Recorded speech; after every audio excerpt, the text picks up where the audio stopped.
Luka Modric goes into tomorrow's final facing a high-profile perjury case back home. Credit Getty Images. It could have been the happy ending to one of sport's great fairy tales. A child refugee, scarred by the horrors of war, beats incredible odds to become one of the world's best footballers before leading his tiny nation to World Cup glory in his final major tournament.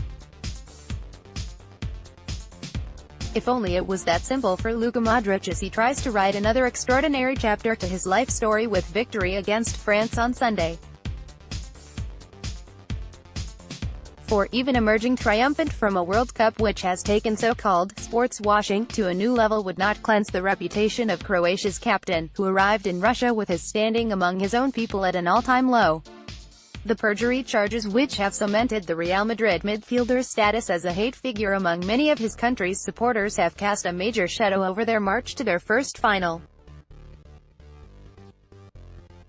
That is despite the 32-year-old being forced to address them only once, before Croatia's opening game against Nigeria, when he snapped back at his inquisitor, "Nothing smarter to ask." And if Modric can evade France's midfield as easily as he dodged being asked again about facing the threat of being sent to prison at Saturday's pre-match press conference, he might just end up lifting the World Cup after all. Modric ran Jordan Henderson ragged on Wednesday night. Credit Getty Images. A player who has made it to the top of the game despite the execution of the grandfather who helped raise him when he was just 6, forcing him to flee his hometown, is clearly made of strong stuff. And the fact he has played arguably the best football of his career this summer, and could end Cristiano Ronaldo and Lionel Messi's Ballon d'Or duopoly, suggests he views his legal woes either as trivial by comparison or simply another obstacle to be overcome. "I've seen a great deal of hardship in my life," he said on Saturday. "What is the most important is never to give up, never give in to circumstances, to trust yourself and to soldier on." He added, "This is what was my motive. This is what led me to this point in my life." The four-time Champions League winner was asked about the Balkan Wars. "I don't want to dwell on that, and having been branded too small to be a footballer, those words were an extra motivation for me."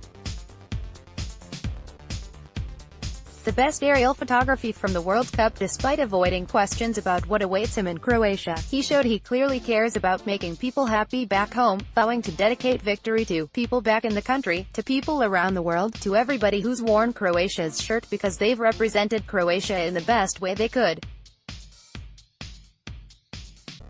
He added, "We're here on the eve of a day when we have an opportunity to do something special, and we will be dedicating, God willing, to everybody." It is not just Modric who would not fit neatly into a heroic narrative if Croatia pulled off one of football's biggest ever shocks on Sunday afternoon. While a World Cup win would have the power to accelerate the healing process for a war-torn state, the country has repeatedly tested the sympathy of the wider world in recent years. Its fascist football fans have brought shame on the nation at each of the last 4 major tournaments, while even one of Modric's teammates has managed to do so here, with Vida escaping further action, having been warned over footage of him taunting Russia after Croatia's quarter-final win. Manager Zlatko Dalic nevertheless said, "We want the whole world to watch Croatia play. We want most of the world to root for us.